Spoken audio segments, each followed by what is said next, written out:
Thank you all so much for tuning into this event from the Pioneer Works Science Studios. I'm Jana Levin, I'm the Director of Sciences here, and I'm actually in the Science Studios where ordinarily I would be welcoming you.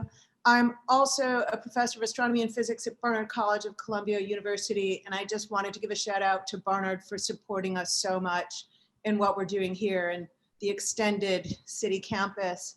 For those of you new to Pioneer Works, this is a cultural center in Brooklyn. It's a young cultural center where we're really dedicated to creative thinking and experimentation across disciplines, across art, tech, music, and science. It's very much part of our mission that science is part of culture and belongs as a pillar in a cultural center. And it means a lot to us that you all show up for our events. It's really why we do it. We don't do it without you. Ordinarily, we would be welcoming you into our physical space and we'd be here in the building, but it's such a pleasure, even though we can't do that over this difficult year, to be able to gather together in time and on the Pioneer Works broadcast. This is new for us and we really appreciate everyone showing up together and convening. This is going to be a very special event tonight. I think a lot of us are beginning to feel some optimism about the change in the situation with the global pandemic, but it's a measured optimism, but we're feeling it. And I think that many of us are beginning to understand that not all climate change events are glacial in scale and abstract, and that we can have these crises that happen and they're immediate and they're sudden and they're life-changing. And I think that that has really lent a certain urgency to us doing events like this. Ayanna, who is a longtime friend of Pioneer Works and a science scholar here, worked so hard on an event conceptualized around this for March 11th of last year. And we really struggled with the call to cancel that event in person, and it was the right call. And now we're convening here in this medium, and it's no less powerful. If anything, it's more powerful. We can welcome many more of you here in this medium than we can ordinarily. I just want to emphasize that this topic of capitalism versus climate, again, it does feel urgent, but it also feels really personal. I feel myself that I've learned to consider my own participation in these issues and not to treat them just as distant things happening on television. And what I love about our panel tonight is that they're bringing not just expertise, but also that same optimism, this kind of blue skies, vision, and a roll up your sleeves problem solving realism that I not only admire, but I really want to learn from. And I hope that we can all walk away with something that we think, okay, that I can do. And I think that's really important. I think that's something Ayanna in particular is really, really excellent at. So I think we're all listening to become part of the solution, really, not just in lip service. After the conversation, we're going to experiment with a very unusual virtual event to welcome you into an after party that's going to happen here at Pioneer Works, but virtually. We'll drop into the chat near the end of the Q&A a link so you can find your way here. I'm pretty excited about this. It might be a little rocky, so please, we want to hear your feedback if things don't work. It's really meant for a computer right now, not for a mobile device. So if you do try it on a mobile device, it won't really work. This is a virtual reality of Pioneer Works, a handful of rooms, real rooms where artists work, real rooms where exhibitions were or are, and the garden. And this platform is being developed in the minute, literally today and over the past days, by the artist Callum Cooper and the group Oye. And we're really excited to try it out. We will be limited to 400 participants. So if you can't get in right away, just come back in a few minutes. I'm going to join in, meet residents, staff, and participants. I really want to introduce our host, who I'm going to give a new nickname, Dr. AEJ. Ayana Elizabeth Johnson. But before I do, I have to thank some of our conspirators, really. like the Cooper Climate Coalition, who is co-producing this with us. And the coalition is really a group of faculty and staff and students that put climate center, that are concerned about issues of the intersections with race, class, gender, political positioning, and are thinking about student-led projects. It's a really lovely group, and we're honored to work with them again. I have to mention my good friends at Science Sandbox, who have been our collaborators since the beginning. The Science Studios would not exist were it not for them. They are part of the Simons Foundation and an initiative dedicated to engaging everyone with the process of science. And the broadcast itself, which is very new, which we produced under the pressures of COVID, but we had been dreaming about for many years and building for many years. And we could only do that with the support of the Sloan Foundation and their program in public understanding of science and technology. And their special bridging of those two cultures of science and art, which is something we believe really strongly in.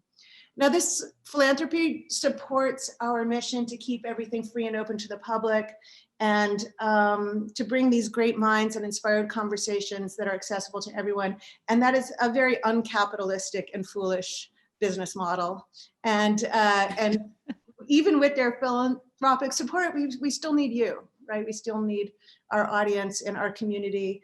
And if you have the means and consider buying our guests a drink or a fancy dinner, please consider donating the price of a drink or a fancy dinner, and understand that you're not just supporting our collaborations with scientists and artists, but you're also giving someone else the entry for admission, because that's how we keep this free and open to the public. And it's really important to us. And I have to say that in this event, many of you have already really generously donated, even just through RSVPing. And so I'm very grateful to that. We want to be able to welcome our whole community.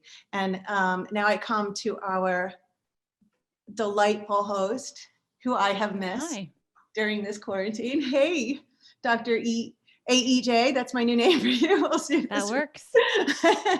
So please welcome Dr. Ayana Elizabeth Johnson. Ayanna is a marine biologist and a policy expert and a writer. Ayanna's had an incredible year. I hope you've been following it. It's been really thrilling. She's a co-founder of the nonprofit Urban Ocean Lab, and which is a think tank for the future of coastal cities, and the All We Can Save project, which is an initiative to support feminist climate leadership. And Ayanna's always really working very much, absolutely driven by activism and community, and is constantly iterating on her ideas about that. I know that personally. She hosts the new Spotify Gimlet podcast, How to Save a Planet. You know, no big deal. I'm rocking my official headphones right now. We're recording this just in case. Love it. Get a spot on the podcast. Love it. And you know, and it's such an important topic, and it's so fun to listen to, and it's always fun to hear you be a provocateur on that podcast. And Ayanna's also been a science scholar here at Pioneer Works for some time, and this series, Science and Society, we usually host in these walls, and we would ordinarily be welcoming you here in person. But it's brilliant to do it here, and also a Brooklyn native, we have to acknowledge. Yeah. So thank you so much, everyone, for showing up. And with that, let's welcome Ayanna and her really spectacular guests. Thank you, Jana. Thank you so much. Jana and I dreamed up this Science and Society series over cups of wine together a few summers ago in the garden of Pioneer Works, and we toasted, and then it became a real thing. So this is the 5th event in the series. And I am so honored to welcome 2 incredible guests tonight. This event is also based around the anthology, All We Can Save, which came out in September. It looks like this. And on the back, you'll see the names of about 60, the lighting is bad, about 60 women, essayists and poets, and an illustrator who contributed to this magnificent collection. So I'll briefly introduce so we can charge ahead with the conversation. Régine Clément is an entrepreneur and expert resource for investors in the climate and sustainability financing space. She is CEO of CREO, which is an organization focused on catalyzing capital into sustainability solutions across sectors and asset classes. And she's done a lot of things prior to that. Naomi Klein is an award-winning journalist, columnist, and author of the New York Times and international bestsellers, The Shock Doctrine, No Logo, This Changes Everything, and No is Not Enough. And out this week, I don't know if my lighting is so bad that you can't see this. Her new book is called How to Change Everything. It's a young adult version of a collection of her wisdom. And I just love the subtitle, The Young Human's Guide to Protecting the Planet and Each Other.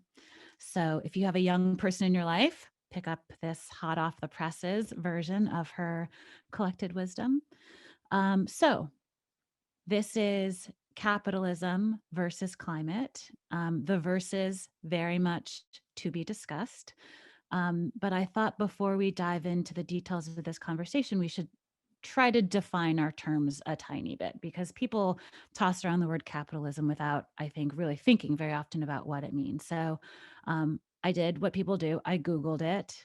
And Merriam-Webster has this to say: that capitalism is an economic system characterized by private or corporate ownership of capital goods, by investments that are determined by private decision, and by prices, production, and the distribution of goods that are determined mainly by competition in a free market. So I just wanted to put that out there as one version of the definition. And we're often told there's a choice between capitalism and socialism or communism.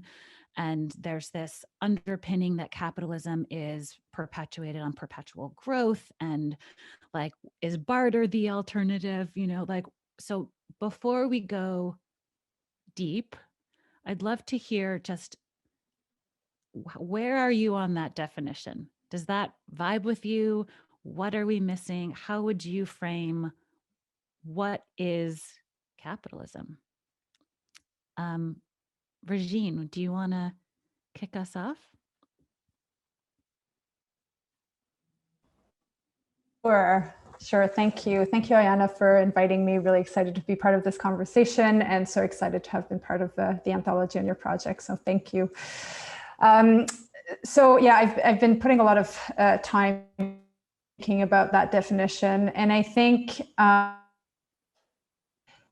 it's been interesting. Capitalism has been in an evolutionary form for 500 years, and we've seen different types of capitalism over the centuries. And I think that in a way, it's a very simplistic system. What you just shared with us can have many manifestations in different situations, right? And so what you said at the end, in a free market, economic models do not represent reality, is one. And so could capitalism do what we would hope it to do if we had proper education for everyone, or if we had actual competition and not special interests in Washington? Or so in that context, we've seen capitalism evolve tremendously from either taking advantage of certain innovation, industrial capitalism, for example, or capitalism moving towards specific intent, good or bad.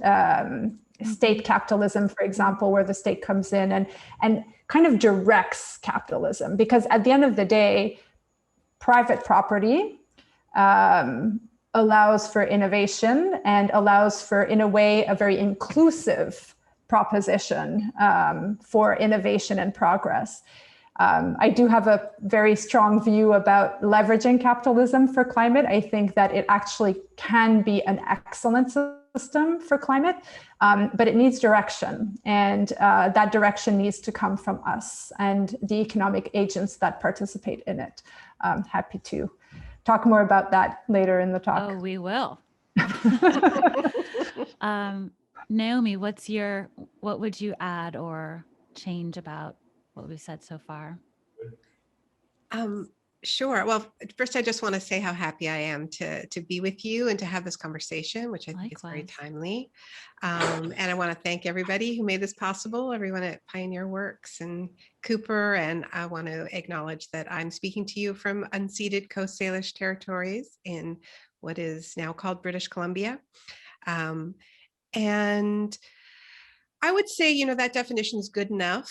I think for the purposes of our conversation, I think it's important to acknowledge that capitalism is a system that defines contraction as a crisis. And so if the contraction is short-term, it's called a recession. If it lasts for a few years, it's called a depression. And so that I think is really, really pertinent in our conversations around, we can talk about, state-directed capitalism, whether those decisions are mainly going to be private, as at the end of that definition, define capitalism as a system where those key decisions are privately made as opposed to publicly directed. Mariana Mazzucato has this new book out called Mission Economy, which is arguing that we need the kind of mission to Mars directed capitalism in order to win a green economy. It's the growth piece that I think is most problematic when it comes to what our planet can take, because actually what our planet needs is for us to back off, whether that's greenhouse gas emissions or whether it's just our devouring of wilderness, which is intimately connected to why we find ourselves in a pandemic and why there are more diseases leaping from animals to humans. So I say this, and this changes everything. What our planet needs to survive is directly at odds with what capitalism needs to stay out of crisis. Capitalism defines contraction as a crisis, and the planet needs us to contract our use of resources and our devouring of wilderness.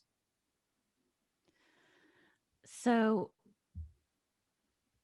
from what I know of both of your work, you're both very clear that capitalism needs to change. Change or be replaced, or large parts of it replaced, that the status quo is not going to get us where we need to go in terms of preserving a livable planet, charging ahead with climate solutions in a way that centers justice and equity. So if capitalism falls short,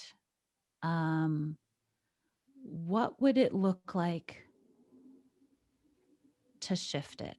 And I guess more concretely, are you seeing glimmers of this better version of an economy that you'd want to share? Because I think when we have these conversations about tear it all down, the question is, well, what would we put in its place? Or if it's like it needs to be transformed, the question is then into what? So Naomi, maybe you can carry us forward a little bit with some of your thoughts around that.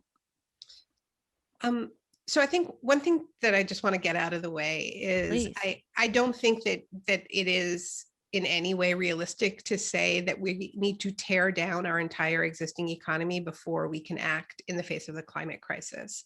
As we all know, we have procrastinated and made the problem worse for so very long now that the Intergovernmental Panel on Climate Change in 2018, in this landmark report about keeping temperatures warming below 1.5 degrees Celsius, said that in order to have a good chance of doing that, we would need to cut global emissions in half by the end of this decade, so 9 years from now, okay? In wealthy countries like the US and Canada, we need to do it faster because equity matters, because this is within a framework where we've acknowledged historical responsibility for greenhouse gas emissions, which means that everybody has to act, but the biggest contributors to the crisis have to act first, have to do the most first, the most quickly. And that also has implications for climate financing. So, it is going to happen within capitalism. We have to act yesterday. We have to act right now. But so I think there is going to be a role for markets, right? There is going to be a role for markets. But the key question, I think, is whether markets lead this, whether we leave it to markets. And this is where, when we talk about capitalist solutions to climate change, that usually is about creating market mechanisms, creating the right incentives, and just kind of waiting for the market to fix it for us, which is very different from, for instance, what the US did during the Second World War. Quite a leap of faith, too, given the track record here. Exactly. It is a leap of faith. And I mean, I'm interested, I think Régine is the expert in what that might look like. I mean, I think people know that I'm fairly skeptical about the prospects of markets solving this this crisis for us, and I'm really not willing to risk it. When we in our history, and even in our present, when we have decided to collectively treat a crisis as a crisis, we haven't left it to markets. We have. If we think about the Second World War, and here I'm drawing on some work that my brother, who's an economist, has done on the parallels between the Second World War mobilization and the climate crisis, he says, this is how you know whether governments are taking a crisis seriously. They tell the truth about where we're at. They spend whatever it takes. And we're seeing some of this in the context of COVID.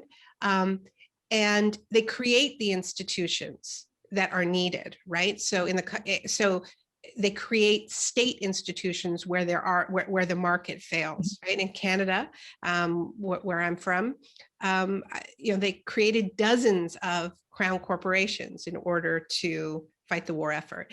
And though there was a role for private actors, they were under the direction of the state, right? You will make these armaments, you will transform what you're producing. So, I mean, I think that that's the kind of mentality that it is going to take. And I don't think anybody is seriously saying there's no role for markets, there's no role for the private sector. But no, I don't think Elon Musk is going to fix this for us. No, I don't think Jeff Bezos's prize is going to be what gets us out of this. This to me is like, that's the core difference. Yeah. And Naomi, you wrote in your essay in All We Can Save, which was excerpted from your book On Fire,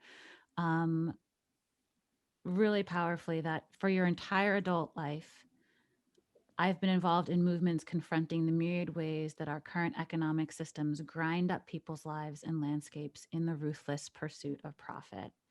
And you go on to say, I freely admit that I do not see the climate crisis as separable from the more localized, market-generated crises that I've documented over the years. What is the difference is the scale and scope of the tragedy, with humanity's one and only home hanging in the balance.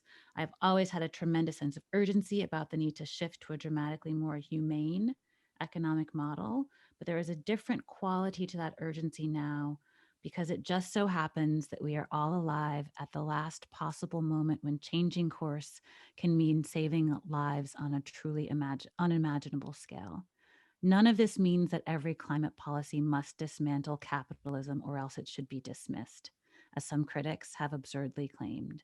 We need every action possible to bring down emissions, and we need them now. And I thought that was just like one of the most clear drawing of a thread through all of these things that I've read. So I just wanted to share that as well with folks. Thank you, Ayana. I'm a better writer than I am a talker, so I appreciate the concision of that. Thanks. Me too. Régine, I'd love your insights on that. Yeah, I am on. Can you hear me? Yeah, we can hear you. Okay, good. I thought I was muted. So I absolutely agree. The work that needs to be done, so reducing our emissions from the economy, so 37 gigatons, 37 million gigatons, I'm sorry, now I'm getting my numbers wrong, from the economy annually, 20 of those is absorbed by natural capital today. And the situation we find ourselves in requires three things. So we need to Would you just as the define IPCC natural said. capital for people who aren't familiar with the term? Sure. So natural capital would be natural ecosystems that can serve as carbon sinks. So oceans, soil, forests, minerals can all play a role in absorbing carbon from the air and retaining it. And so when we talk about reducing our emissions by 50%, that's one thing with regards to the economy, and that's extraction, production, and consumption, which is very complex and holistic. That's one. Two, we are likely going to have to remove carbon from the atmosphere if we're going to be successful. And that can be done in many ways. It can be done through natural capital systems. It can also be done through technology. And then once we succeed, sorry? And part of what you mean when you say natural capital systems is honestly photosynthesis, right? The magic that is like nature's cycles of absorbing carbon. Yes.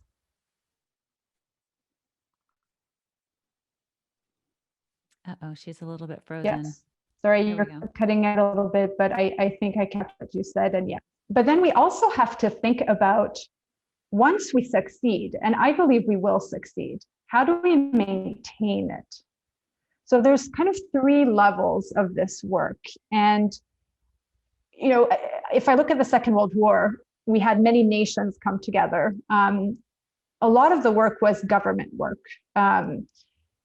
If we look at COVID, we saw a lot of governments coming together, individuals wearing masks coming together.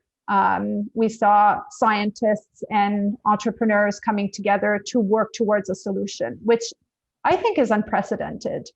But if you look at climate, the complexity of this problem is so tremendous. The type of collaboration and coordination that you need to actually solve it is unprecedented. And so I want to be clear that capitalism and markets will not be the only solution. In fact, I don't think we've ever faced a problem where there's really no silver bullet. And it requires governments, consumers and individuals, investors, institutions to all come together and coordinate. And we all these individual economic agents have a very important role to play. And so I actually feel very optimistic right now. I don't think we've ever seen, and Naomi, you might comment on this given the more historical research you do, where we've seen different economic actors actually make commitments towards a global systemic problem. And that gives me great hope. What we're not yet able to define is the actual pathways to decarbonization, and how policy will play its role, how philanthropy will play its role, how markets will play its role, how entrepreneurs and innovation will play its role, how corporations will play their role in transitioning. And I agree with you, we can't solve this problem in 9 years by replacing an economy that was built over 200 years. It's just not possible.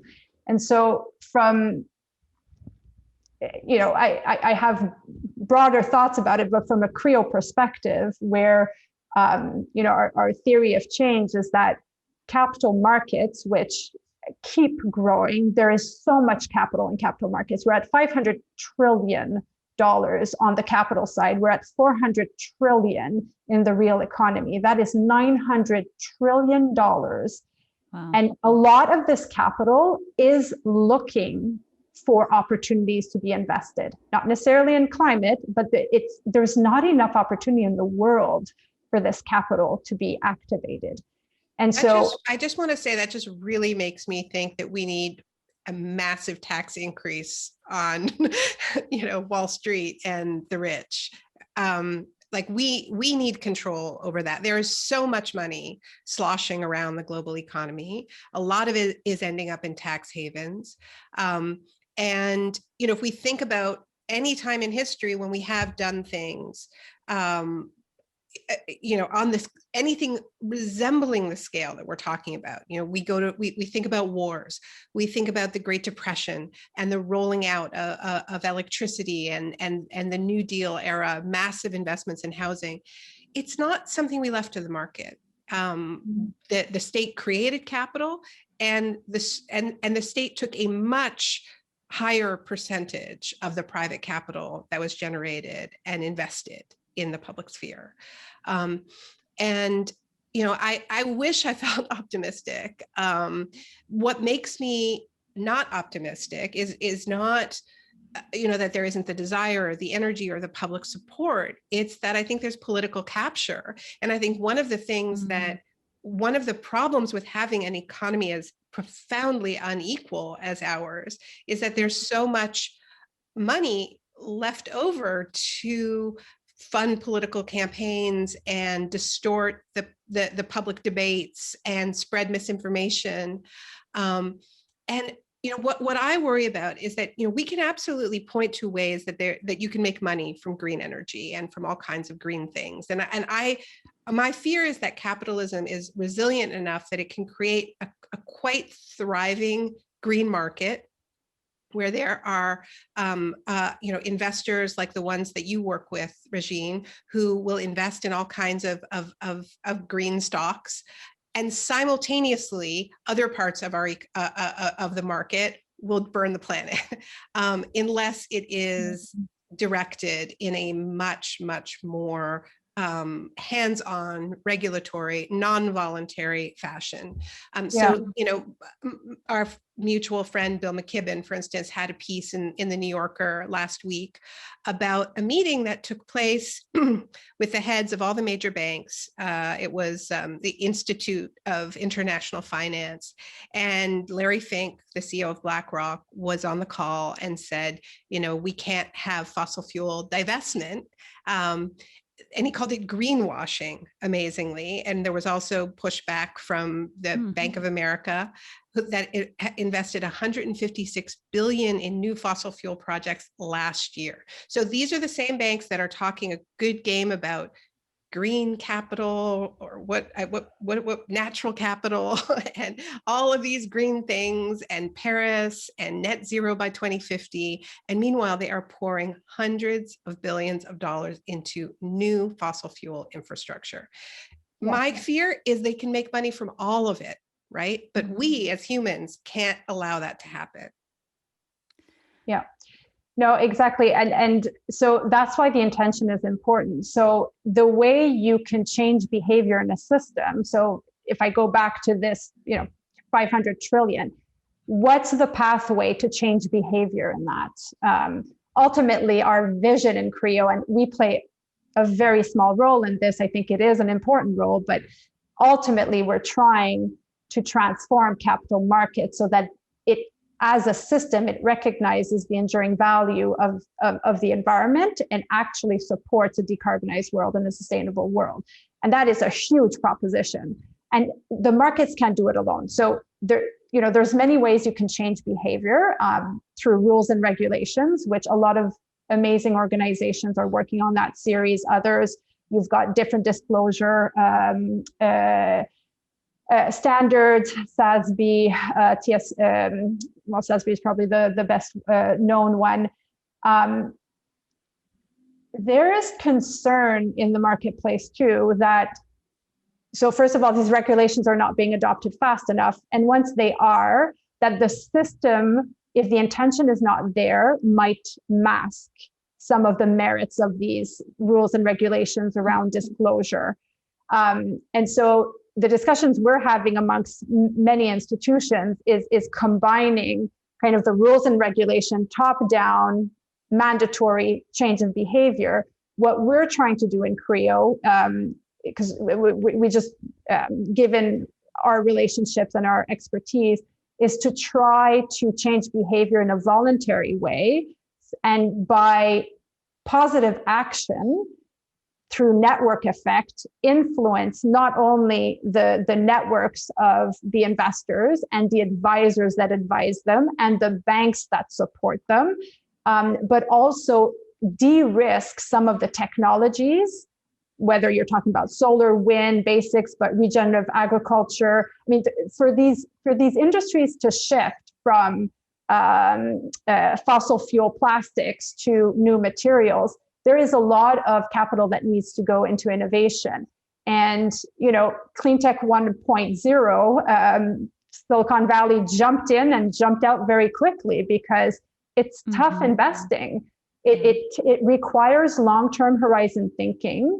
It takes more, the VC model, the traditional VC model doesn't really fit very well for this type of investing. These families stayed, you know. I didn't even know these families existed when I was working for the Canadian government. It was a complete surprise that there was this community of families who were really rolling up their sleeves and trying to figure out, how do you invest in technology, business model solutions, and even financial structures that allow for change? And through this, Régine, before we continue, I think it'd be helpful context for folks for you to explain a little bit more about your organization that you're the CEO of, CREO. Sure. And I think about it as sort of like you're trying to jujitsu capitalism. Like you're working with high net worth families who want to invest towards climate solutions, and as you say, like de-risk some of those investments. Maybe flesh that out a tiny bit so people know like what angle you're approaching this work from. Sure. So again, if you look at capital markets, there's different groups of types of investors, and asset owners are specific type of investors. So instead of asset managers don't have as much flexibility and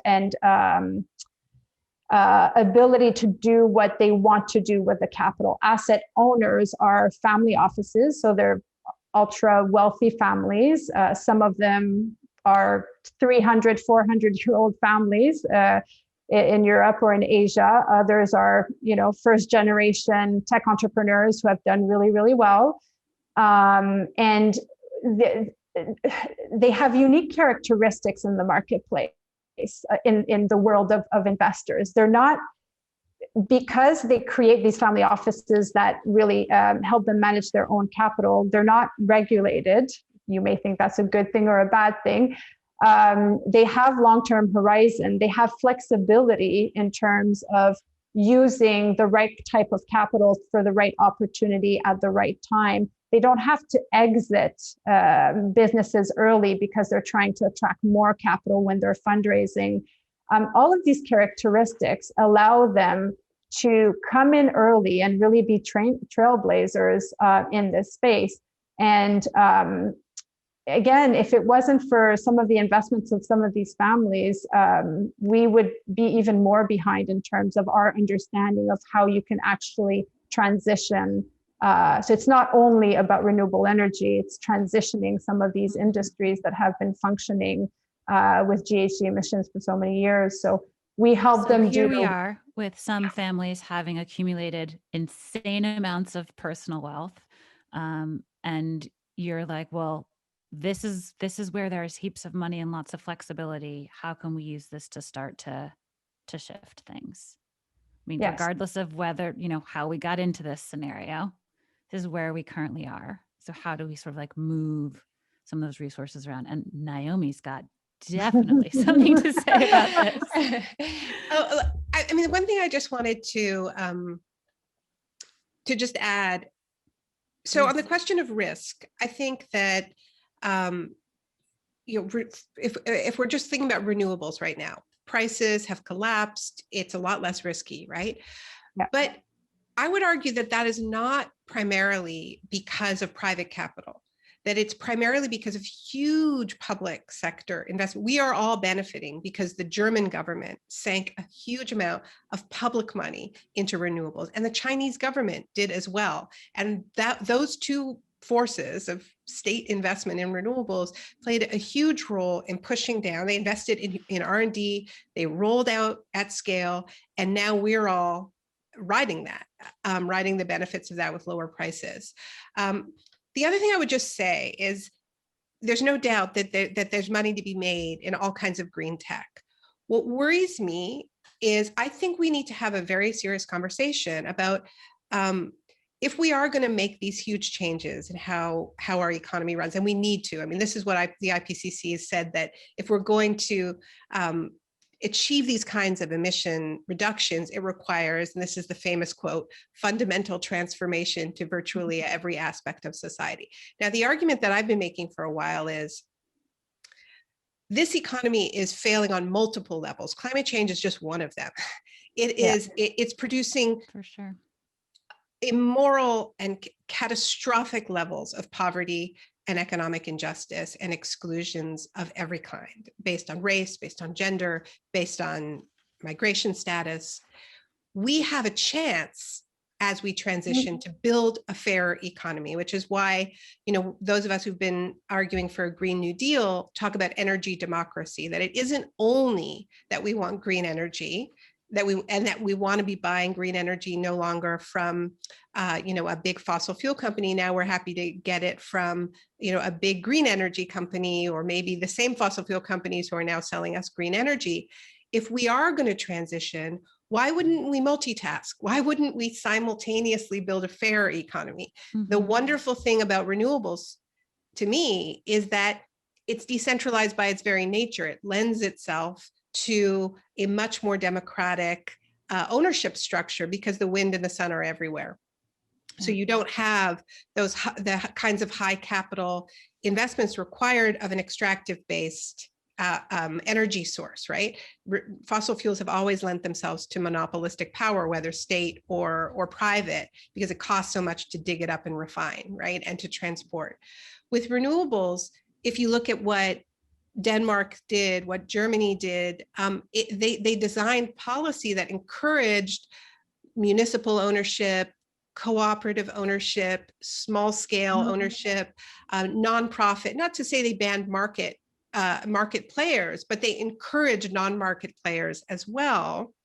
And where I think this becomes particularly key is it's not just that then you have these other knock-on benefits where the profits stay in the community, you create jobs, you make decisions to say the people who got the worst deal under the fossil fuel extractive economy, the frontline communities, need to benefit most. But you also have better buy-in, right? Because if we look at a place like Iowa that actually has a lot of wind power, they're getting it from private players. Their rates are going up, and there's a lot of NIMBYism around wind now, right? People are like, what are these turbines? It means not in my backyard, for those who aren't quite so familiar with the acronym. Well, but we've all heard about the backlashes against wind, and a lot of that is because it's a private player who comes in, and suddenly you're seeing all these wind turbines. It's changing your view, it's changing your environment. You never had any say. Whereas Denmark gets 40% of its energy from wind. It has a very, very high level of cooperative ownership and public ownership of wind. And because people keep the benefits of generation, it isn't the profits going to a private player and their rates are going up. They want the wind turbines in their backyards. Yes, in my backyards is the slogan. So Naomi, I just received a text message from a dear friend of mine, Kate Gage, who co-founded something called the Movement Cooperative, and it just said "cooperatives" all caps when she heard what you were just saying. So hi, Kate. Yeah, I mean, I guess I'm just trying to problematize the idea that we should want the market to solve this for us, because I think there's real benefits to challenging that assumption. Thank you for that. And Régine, before you reply, I just want to actually share some of your words from your essay in the anthology that I think were really clear on parts of this. Your piece was called, Catalyzing Capital. And you wrote, the challenge of climate change is perhaps best defined as our challenge to end destructive capitalism. Within that challenge sits another puzzle. How can we use the mechanics of capitalism as it currently exists to transform it? Luxemburg, who is an economist philosopher you refer to in here, would almost certainly be skeptical of this possibility, but advancing climate solutions requires money. We need to unlock and reallocate capital on the order of trillions of dollars a year. And you go on to say later,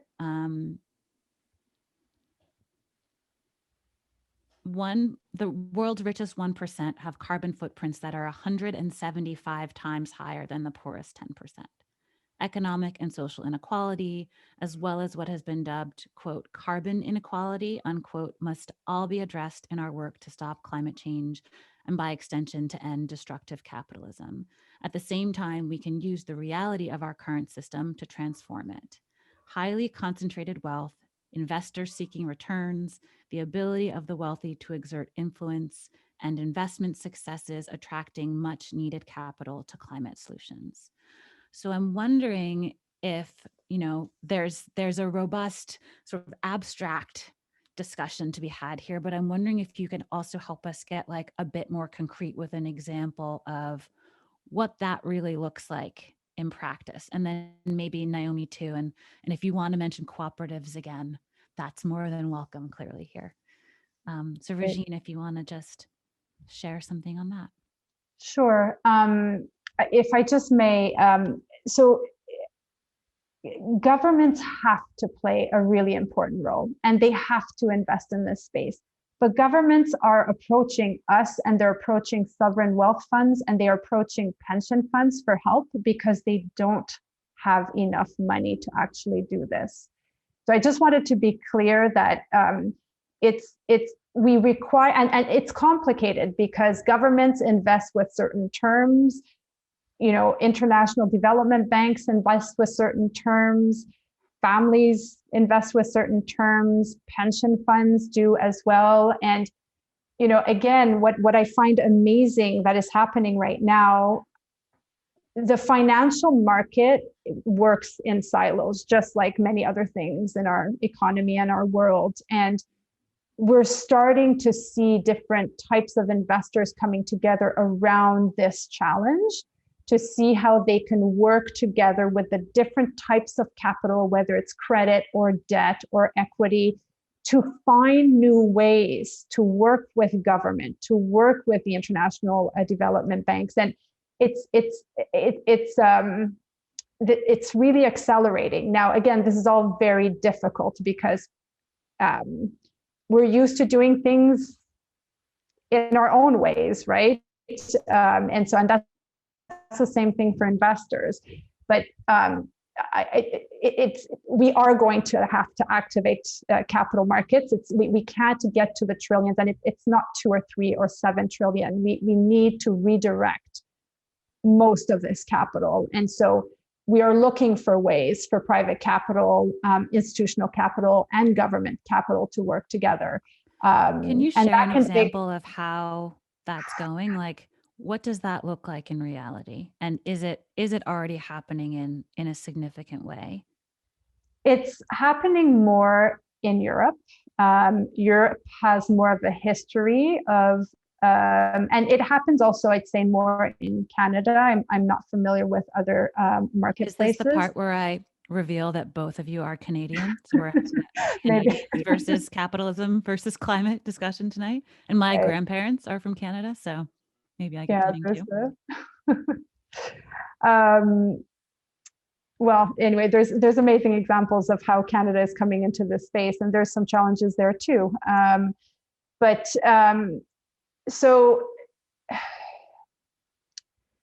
So I would say in terms of government and families collaborating, we're seeing it more in Europe. And this looks like, for example, a family who, in this case, comes from a financial, very, very old family bank.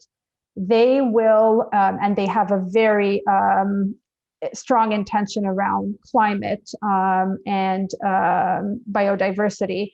And so they will work with their asset managers to develop new strategies to finance things like rebuilding cities where you're taking contaminated brownfields to retrofitting into new buildings that are almost net zero, a lot of passive houses, things like that, those types of technologies. So they will develop products that allow for pooled investors to come in, but often institutional capital doesn't want to take that initial risk because these are new types of strategies. And so government will often anchor these types of new strategies, and so will international development banks, so that so that banks can develop new products and show that it works and de-risk those strategies. Products, like ways to invest your money. So funds, so basically different funds where that pools different capital. We've seen the same thing with families. We have an example of 4 Creole families that created a climate real assets fund to invest in renewable energy and distributed renewable energy, because a lot of the capital was going into utility scale type projects, big projects. And in some cases, in community and cooperative setups, you need money to finance a smaller project. And so families can come in and develop and bundle these different projects and create products to invest in them. The banks aren't interested, like none of the institutional capital are interested, and it's too risky for government. And so again, it's because this is a problem where you have to bring capital across the entire economy. There's different types of investors that have different risk appetite to play different roles, and this is the mega coordination that needs to happen. It will take government and it will take institutional capital. There's no other way.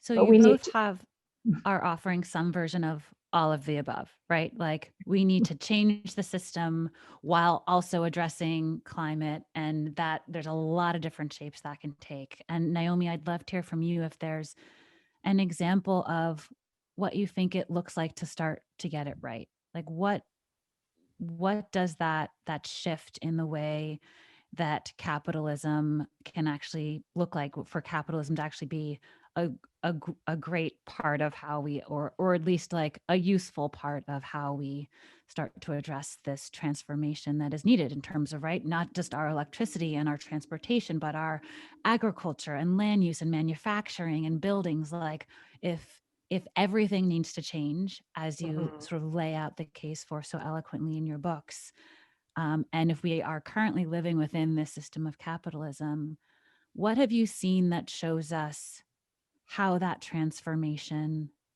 could look?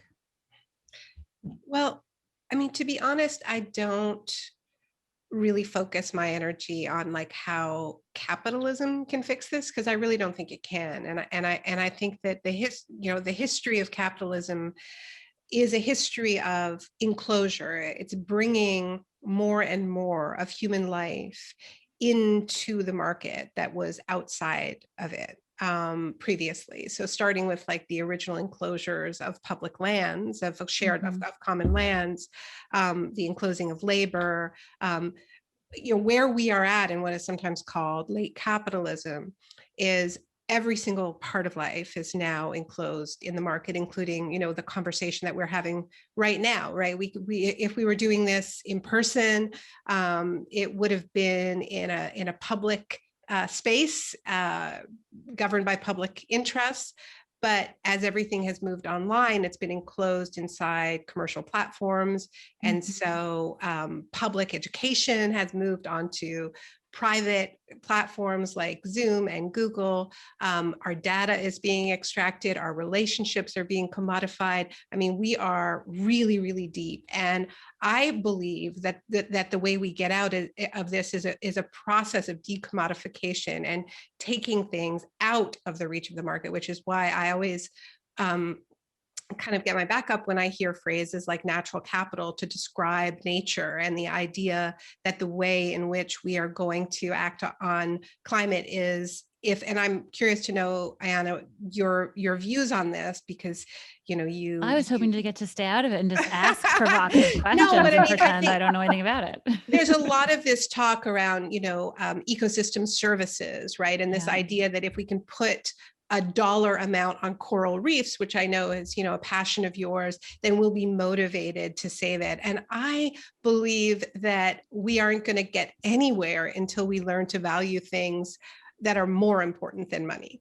and that we say this is too important to put a price tag on it. I am, I'm fortunate enough to have dual Canadian and American citizenship, which is why I, made a lot of trouble in the U.S. elections when I was living in the States, and I've come back to Canada. But the biggest difference, frankly, in crossing the border in the middle of COVID, when I moved back to Canada in June, was just, in Canada, we have universal public health care. We have made a collective decision to take healthcare out of the reach of the market and say, there are market players, as you know, Régine, like it's not entirely outside of the reach, but we've made a social decision to say, people aren't going to pay for their health care, with their credit cards or with private insurance. It's part of what every person has a right to. Mm-hmm. And I think that in the face of the climate crisis, we're going to have to make a big collective decision that says, this is too important. This is our one and only home. You can't put a price tag on it. I don't think we have nearly enough time to experiment with the idea that, ecosystem services is going to do this for us. It's going to be a values shift. It's going to be about saying, no, like this is, as the title of the book is, it's all it's about saying this, everything we love is on the line, and we have to save all that we can save. And so we have to say, like, for instance, transit, right? You could come up with a whole bunch of complicated financial mechanisms to try to fund public transit. And you could get governments, municipal governments, to buy all kinds of green bonds and do all kinds of things. And I'm sure that Régine knows way more about this than I do. Or you could just say, you know what, we want people to use, to drive less and to use public transit. So we're going to do what they do in Paris when they have emergency smog days. We are going to make public transit free. We're just going to say, if we want people to use it, we need to make it attractive, desirable, invest in it, and free. There's no market solution to that, right? The market actually cannot do this. It can invest in public transit, but it's going to have to increase costs. And I think about something like, what happened in Chile about a year and a half ago, where Chile was going to be hosting the COP, the Conference of the Parties, the annual UN Climate Summit. Mm-hmm. And they have a very market-friendly government, and they have a government that wants to be seen as green. So they bought a bunch of electric buses, but within their market logics, that meant that they had to increase transit fares. So they increased the price of public transit to pay for their shiny green electric buses. And lo and behold, they had a national uprising that went on for many, many months and is still in many ways ongoing. And it's actually been really important because they are demanding a new constitution in Chile. But the point is, the market is not going to fix certain key things about how we solve this crisis. It's going to be a process of decommodification and saying, like what we did in Canada with healthcare, this is too important. We are not leaving it to the market. So we do want to leave some time for audience questions. So I have one more question I'm going to ask you, and Régine, maybe you can sort of wrap in your response to that in your answer. I'm guessing they'll be connected, and then we'll take a few questions, and then, man, this time goes fast when you're talking to two smarties who have so much, so many insights to share. So one thing I know that both of you think a lot about is the generational shift that is happening right now as regards how younger people are just getting it more so than older generations on the urgency of transforming our society and economy. And you work on that from different angles. As I just sort of held up earlier, Naomi's brand new out this week book, How to Change Everything, The Young Human's Guide to Protecting the Planet and Each Other. And then Régine, you are involved in thinking about like people who are inheriting wealth now, the next generation of people in wealthy families who have a much stronger inclination to be investing in in renewables, in the sort of like transition on getting it right on climate and getting us off fossil fuels. So I'd love to hear from each of you, just like, what are your insights from your close connections to the generational transition that we're seeing right now? Régine, first, and then back to Naomi. Sure. So there's a lot of talk of the trillions that will transfer to next generation wealth owners, and really the difference in the way they see the world. The conversations we're having, I find a little bit like you, Naomi. It's more about personal behavior and commitment to diminishing it's more about creating a symbiosis with nature and the environment, and finding ways to do that.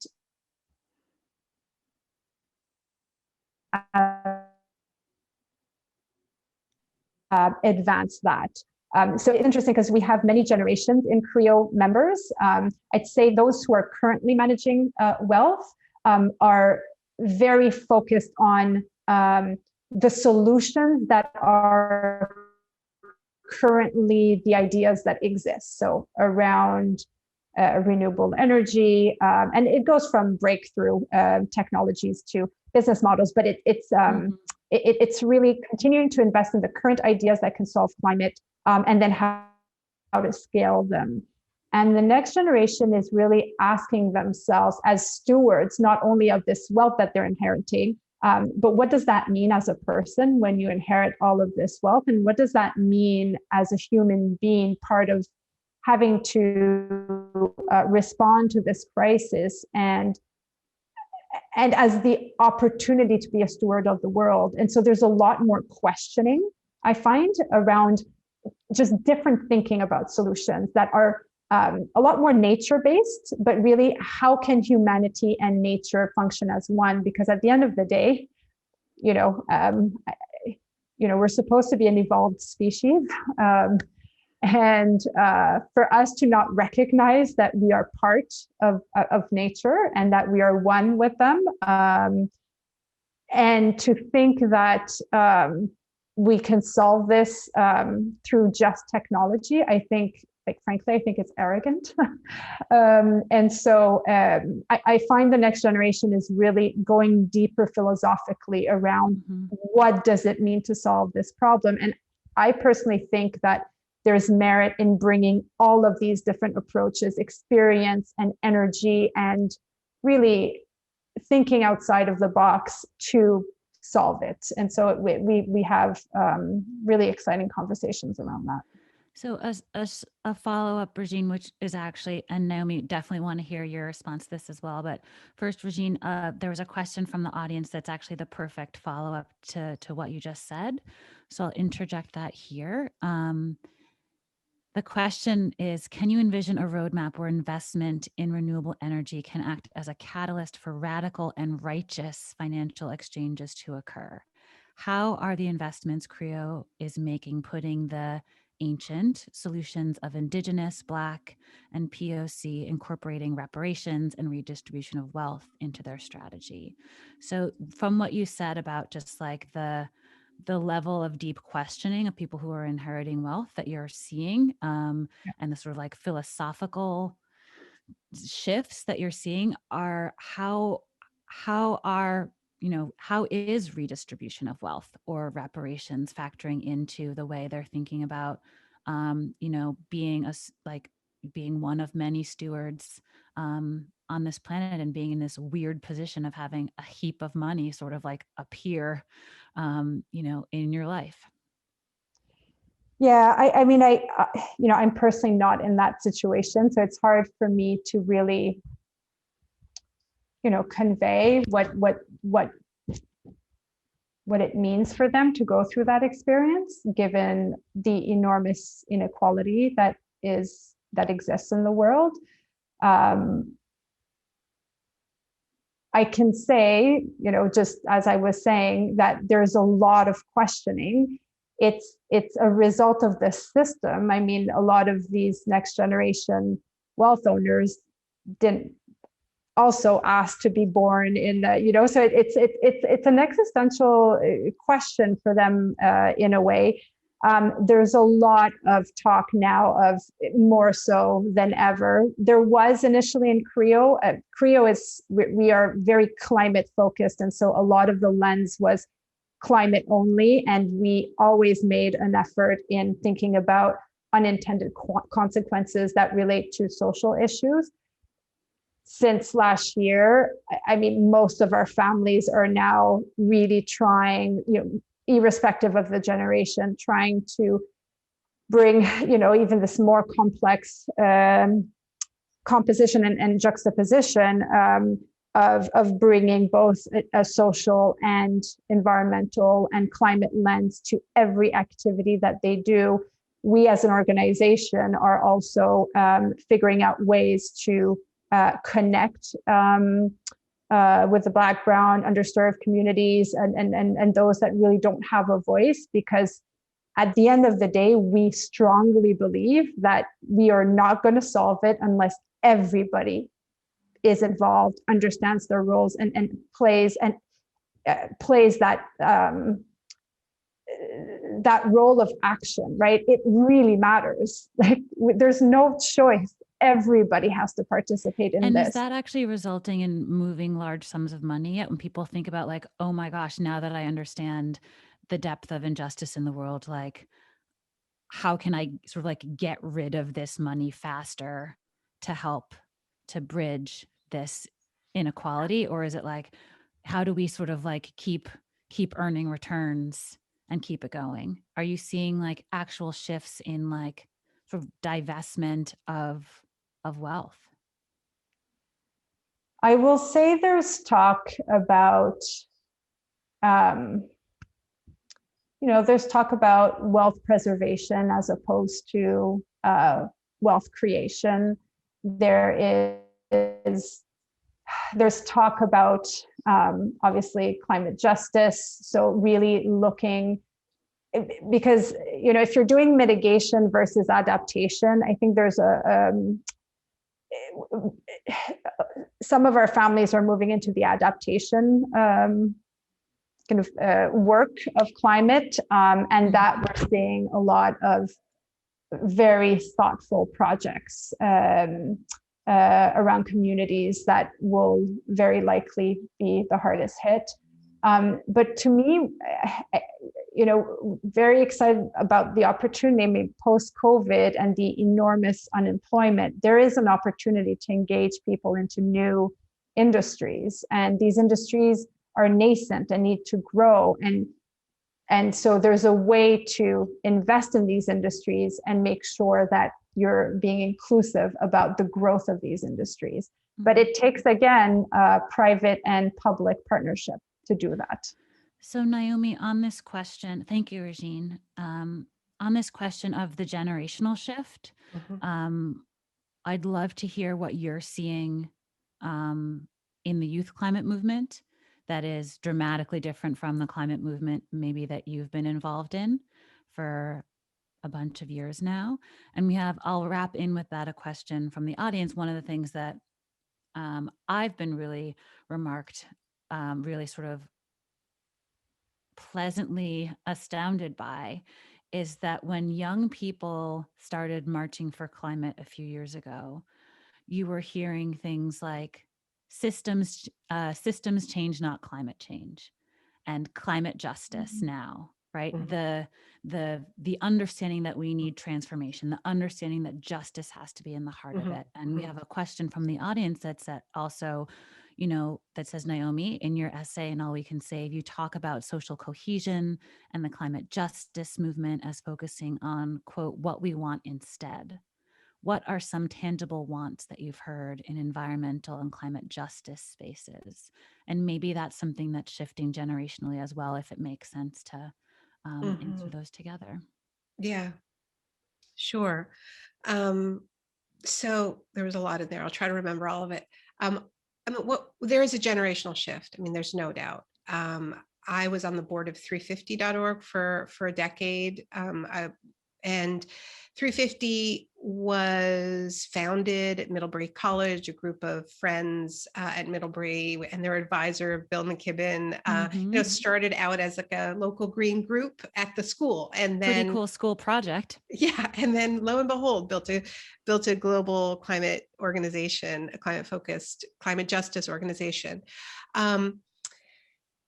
But even if you look at the difference between the kind of 350 generation and the Sunrise generation, it's really, it's very different. One was focused more on carbon and divestment, and there's a flow between these, right? Like a lot of the Sunrise generation started getting into climate work by starting their divestment chapter and the local 350 chapter and a fossil-free university, but then wanted a yes. Right? Wanted that, okay, if we don't want our university invested in fossil fuels, if we want to end these industries, what kind of world do we want instead? And really felt the need to have an affirmative vision, right? And so I think that the turning point of the occupation of Nancy Pelosi's office in 2018, Alexandria Ocasio-Cortez, a generational shift, the youngest woman ever elected in Congress, visiting them and saying, yeah, we're going to do this thing.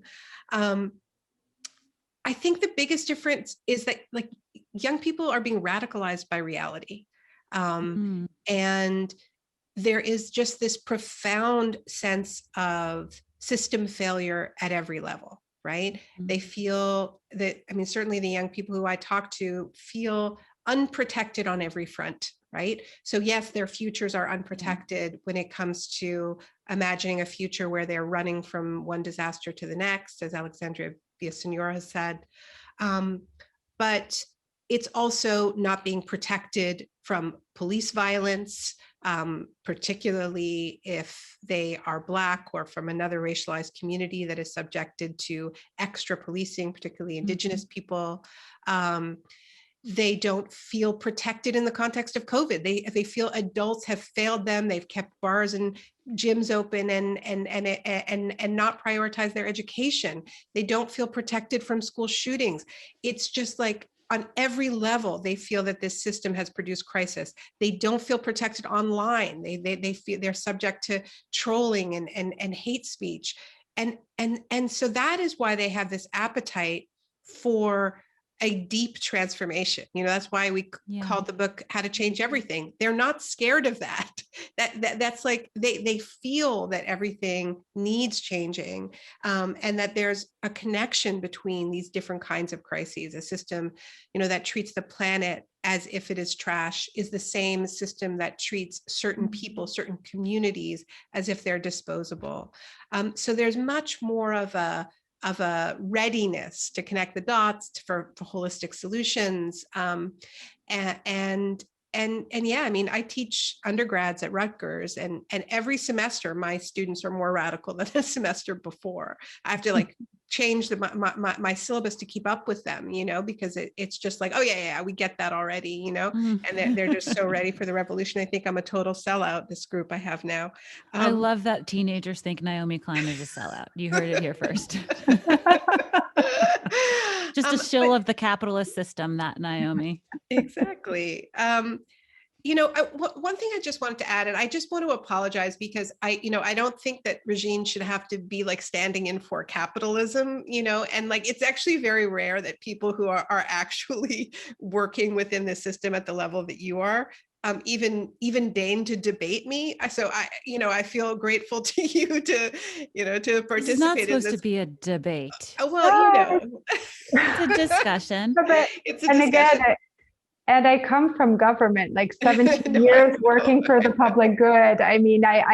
Anyway, so there's. Yeah, so I don't want to personalize it, but I do want to say that I see this shift too in this, even among the generation of people of wealth, right? And I see some really exciting things happening, like young philanthropists investing in networks like Solidaire, for instance, which is a network of young people who inherited wealth and are investing very deliberately in, to bring it back to Ayana, your point about what does reparations mean? And have made a really clear commitment to invest in frontline communities, in struggles led by Black and Indigenous and people of color, and are having a real impact. But that's different than saying that the market is going to be able to do it, because I think that from what I've seen, like moving your money from an exploitative extractive system to one that is really based on regeneration, that's not a stock decision. There aren't stocks that you can really buy that are. Well, we're working towards it. We are working towards it, but yes. But in my experience, that's people taking their money out of the market and say, investing in, a project at Standing Rock to bring, large scale solar energy to Standing Rock, that has been on the front lines of this crucial battle fighting the Dakota Access Pipeline. That project isn't listed on any stock exchange, right? And it's a different logic. I do think we need a wealth tax, and I'm just gonna, speak up for taxes because I do think that we need much higher levels of taxation, and that very fact of these huge pools of money just being passed on to the next generation is problematic to me. And my fear is that despite the kinds of generational shifts that you're describing, my fear of leaving unchallenged these, in my opinion, obscene levels of wealth inequality is that it creates a huge moral hazard where the rich are so rich that they actually believe they can escape the impacts of climate change. And I fear that COVID has been maybe go to Cancun, for example. Well, exactly. I mean, this is why I said, we should see what Ted Cruz did as a kind of a metaphor, a microcosm, really, of how the wealthy view the climate crisis. He's an elected politician, so he got in trouble. But if we look at what has happened during COVID, more and more we've seen a kind of secession where the wealthy have withdrawn into a kind of a private infrastructure, private kind of pods, parent pods, and have the infrastructure are less and less reliant on a common infrastructure. Mm-hmm. And I think the message of COVID for the wealthy has been, you need to create your privatized redundancies. And when it comes to climate, I mean, I've been tracking this for a long time, as you know, Ayanna, like private firefighters, in California. There was even an airline that I wrote about in the shock doctrine called HelpJet, that marketed itself as turn your hurricane into a luxury vacation. And, they would track when hurricanes were coming towards beachfront property and, offer to book you a 5-star vacation, pick you up in a limousine, take you to, the private airport and whisk you out of there. So what Ted Cruz did is actually what the rich intend to do and are already doing. And that's why we actually have to talk about inequality and not just, how do we get those trillions in ill-gotten wealth to invest in green things. Yeah. Naomi, another sentence from your essay here is you were sort of contrasting what happened with the New Deal with what needs to happen now. Mm-hmm. And you said, our current moment is markedly different. And the reason for that is twofold. One part having to do with a mounting sense of peril, the other with a new and unfamiliar sense of promise. So this is what, we're seeing come in the questions, is people wanting to hear more about that promise. So I have a question that will sort of wrap us up on that note, but back to Régine on this topic, you wrote that I think that is a different quote. There's so many goodies in here. Darn it. Hold on one second.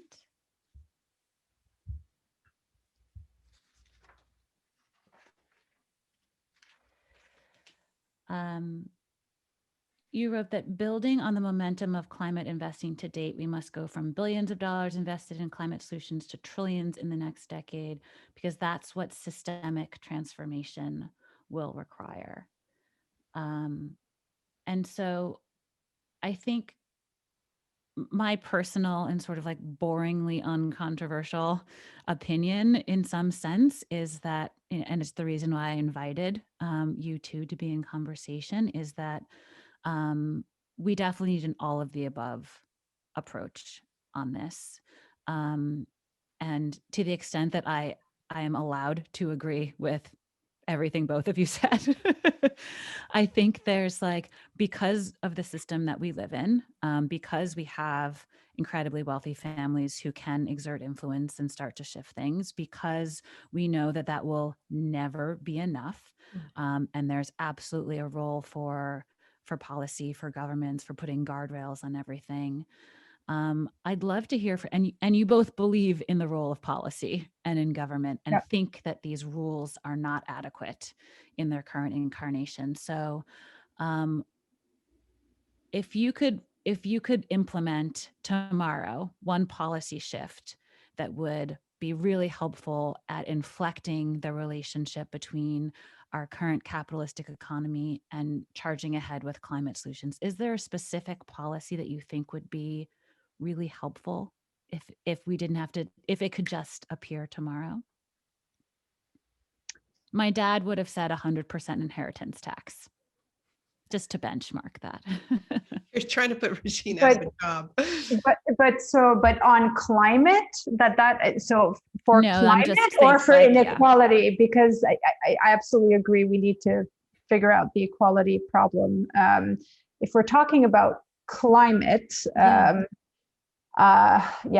there's many. I mean, right now the backlog in terms of approvals for renewable energy projects in the US is the queue, they call it, is extremely long, and it is because still today fossil fuel industry have special perks and accelerated pathways to getting approval that renewable energy wonky. Have. We need better permitting processes that don't bias towards fossil fuel development. And many of our families are working very hard through philanthropy, through C4, political giving, and to try to address that. So it's not just the investment side. They do use many tools that they have at their disposal to do this work.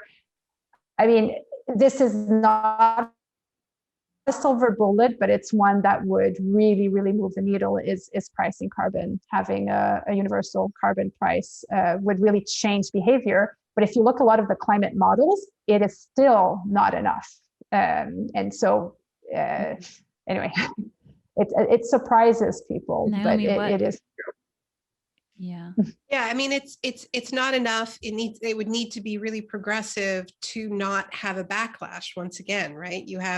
People are under so much stress that a so-called market-based solution that just passes on the cost to consumers who are in crisis on every front right now is a recipe for the Gilets jaunes, in France, and the backlash against Macron's carbon pricing. So I am in favor of a progressive carbon tax, but it isn't a silver bullet. That's why we call for a Green New Deal, which is a plan for the next economy and a plan to create huge numbers of green jobs and invest in green infrastructure and housing, and to do it in a way that is systematically solving multiple crises at once, including systemic racial injustice, economic inequality, joblessness, a New Deal style approach, but correcting for the exclusions of the original New Deal. But I think a very important part of it right now, and I think this is a kind of a market solution in a way, is a straight up ban on new fossil fuel infrastructure. Because if we can't build it, then the banks can't invest in it, and then they'll have to invest in other things. So I don't think that that's the only thing, but I think it's an incredibly important thing. And I think what we've just heard from the banks this past week, as Bill said, is they fully intend to continue to put billions of dollars into new fossil fuel infrastructure, which is just wholly incompatible with a safe planet. So let's ban that. Fast track to hell. So you ban, but you also have to create the training for people to be able to move into new industries. I find we often focus on the one thing, but it has to be a comprehensive, because we do need these people coming into new industries. So we need to wrap up, most unfortunately. We fixed it. I mean, once we can hang out in person again, I'm having you over for dinner. We're going to do the 5-hour version of this, if you'll let me. So because we're also recording this for potential use on the podcast, How to Save a Planet, there's one question we ask to all of the people we have on the show. And that is, given what you know, in this case, about both the climate crisis and capitalism in its current incarnation, and how high the stakes are, Régine and then Naomi, how screwed are we?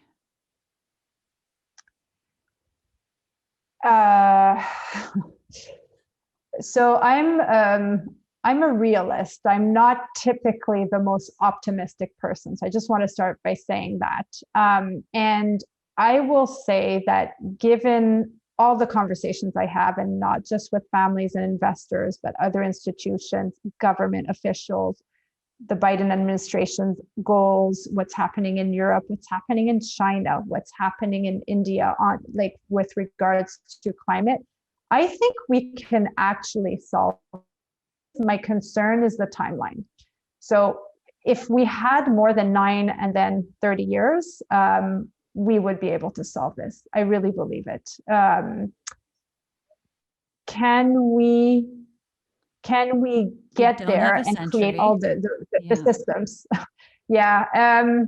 I think we will be able to address it. My sense is that the sense of urgency and everybody making commitments, from corporations to governments to investors to pension funds to individuals, I think we will get out of this mess, but it's going to be a lot of hard work. And my concern is that some communities will suffer in that process, and that's what worries me the most. Naomi Klein, how screwed are we? I think we are headed for a period of staccato shocks, like the one that we have been living through. I think this is just a taste of what's to come. And I think that the reason why, I love the framing of your book is because it is about not just caring for the planet, but caring for each other in this era of crisis. The shocks are locked in, and I think we have to fight like hell to prevent a level of warming that we can't survive. But we are headed into, and we are already in a period where a lot of people are going to be losing their homes, and some are going to be losing their homelands. And we have to decide what kind of humans we're going to be. And if we are the kind of humans that think that money is going to solve everything and markets are going to solve everything, we are not going to treat each other well in that future. We have to make a choice that we are going to value life above all else. And that is how we're going to earn our hope. Thank you both.